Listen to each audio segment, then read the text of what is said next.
보신 것처럼 정치권은 공천을 마무리하고 이제 본격적인 선거운동을 앞두고 있습니다. 한 달 남은 이 시점에 판세, 변수를 국회반장과 짚어보도록 하겠습니다.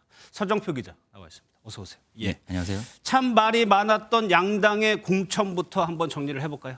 네, 공천이 늘 시끄럽지만 이번 총선도 예외는 아니었습니다. 특히 민주당에서는 비명 횡사라는 말이 나오기까지 했습니다.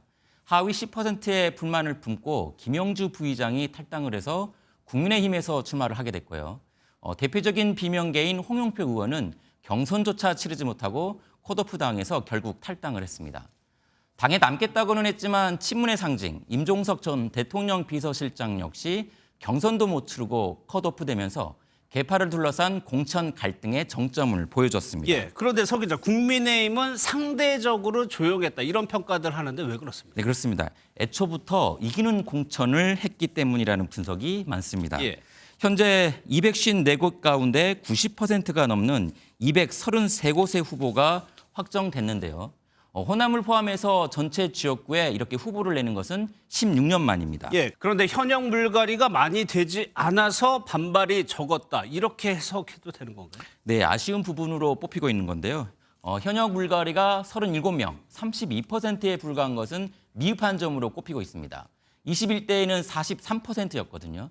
특히 국민의힘은 공천 막판에 서울 강남병의 유경준 의원 등 지역구에서 나름 경쟁력 있는 의원을 다른 지역에 배치하면서 이 공정성 논란에 휘말리기도 했습니다. 예. 여기에다 윤핵관으로 불리는 친윤계 인사는 거의 생존했거든요. 이 강릉의 권성동 의원, 그리고 동해 태백의 이철규 의원, 창원 마산의 윤한홍 의원 등은 단수 공천을 받았는데요.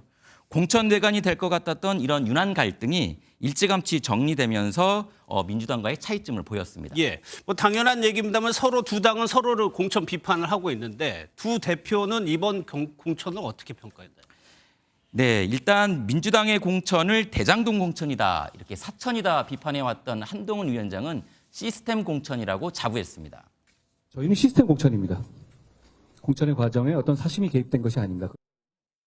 반면 이재명 대표는 그동안 혁신 공천을 넘어 공천 혁명을 이루고 있었다라고 말해왔는데 오늘 기자회견에서도 이를 강조했습니다. 당원과 국민께서 저희의 몸부림에 응답해 주셨습니다. 혁신 공천으로 공천 혁명을 함께 만들어 주셨습니다. 그럼 서 기자, 이 시점, 현재 시점에서 현재 판세를 한번 분석해 볼까요? 네, 현재 지역구를 이 후보별로 여론조사를 하는 것은 없습니다. 대신 두 정당의 이 지지율 변화로 현 상황을 가늠해 볼 수 있겠는데요. 오차 범위 밖에서 국민의힘이 민주당을 앞서는 여론조사가 최근 들어 나오고 있습니다. 예, 그러면 주요 지역을 한번 살펴보면 판세가 어느 정도 예상이 됩니까? 네, 그렇습니다. 일단 어느 총선보다 이번 총선에서 눈여겨봐야 할 곳이 있습니다. 예. 소위 벨트로 묶이고 있는 영남권의 낙동강 벨트, 그리고 서울의 한강 벨트, 그리고 이번 총선의 하이라이트라고 할 수 있는 이 경기도의 반도체 벨트입니다.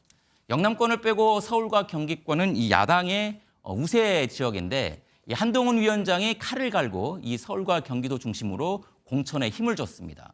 이 수원만 놓고 보더라도 지난 총선에서 야당이 모두 가져갔던 5곳에 거물들을 대거 투입해서 탈환하겠다는 의지를 보이고 있습니다.